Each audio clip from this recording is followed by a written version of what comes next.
I'm Anil Kumar, and in this video we'll try to understand how to find solution for quadratic trigonometric equations. Now I'll have series of videos, and in the very first one I'll take simplest of all the examples, and then we'll go in steps to understand how to solve any quadratic trigonometric equation. So let's begin by saying sine square theta, which becomes quadratic, is equal to 1, right? We can also consider sine square theta equals to 0, and let's consider cos square theta equals to, let us say, half. Okay. Now in these particular examples, what is important is that whenever you square root, you have to take both positive and negative signs. That is the critical part. So when we say sine square theta equals to 1, we want to say that sine theta is equals to plus minus square root of 1, which is plus minus 1. So don't forget the value of both positive and negative. Well, since we took theta, we'll change this argument to theta instead of x, right? Now that is very critical.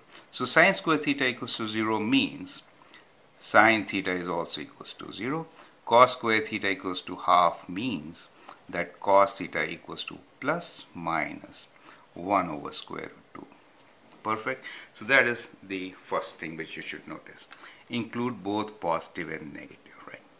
Now the second step is find the related acute angle. So let me write down the second step, which should be related acute angle. Right. So for finding the related acute angle, we will rewrite our equation as positive argument, or only with argument of alpha with acute angle.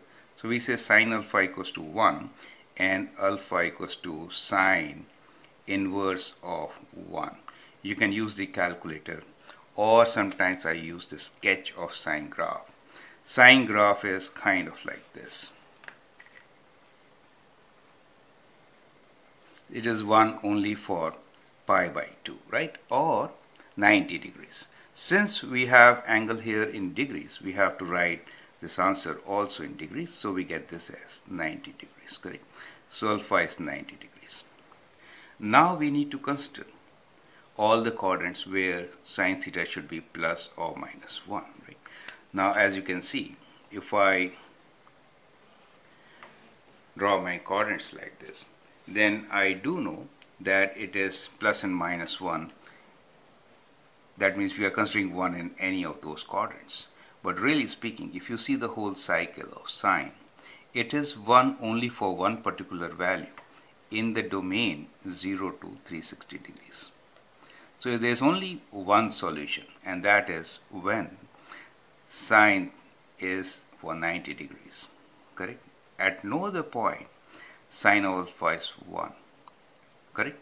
Now for the negative value of 1, we have negative value of 1 at 270 degrees, correct? So in this case we get two solutions. One is that theta is equals to 90 degrees, the other one is theta is equals to 270 degrees. So we can write down our solution. That is, the answer is that theta is equals to 90 degrees and 270 degrees. Now let's take up the next question, which is sine square theta equals to 0. That means sine theta is 0. From the graph we can see these three values, and straight away we can write down the answer. So we get theta equals to 0 degrees, and then we have 180 degrees and 360 degrees, right? So whenever we are talking about 0, 1, minus 1 values, it is good to sketch the graph and then write down the values. Calculator will not give you these answers easily, okay? Because calculator is going to give you only one answer, okay? Now let's look into the third question, which is cos square theta equals to half. As I said, whenever you square root, don't forget to take both positive and negative signs. So now we have looking for solution of cos square theta as positive and negative half. That means we are looking for one terminal arm in each quadrant. So we are expecting 4 different solutions. So let's begin by, as we do, by writing as cos alpha is equals to positive value 1 over square root 2. We can use special triangles or the calculator to calculate this. And we know alpha equals to 45 degrees for 1 over square root 2. Since the special triangle, which is, let me draw one here for your reference, has the sides 1, 1, square root 2, right? That is for 45 degrees. So cos is adjacent over hypotenuse. For 45 degrees, we have 1 over square root 2 as the value. Now that is the acute angle. So if the acute angle is pi by 2, we can write all 4 solutions. The 4 solutions for theta will be 45 degrees. This is the first one. And the second one will be 180 minus 45. Let me write 180 degrees minus 45. The third one will be 180 degrees plus 45. And the fourth one will be 360 degrees minus 45. Correct?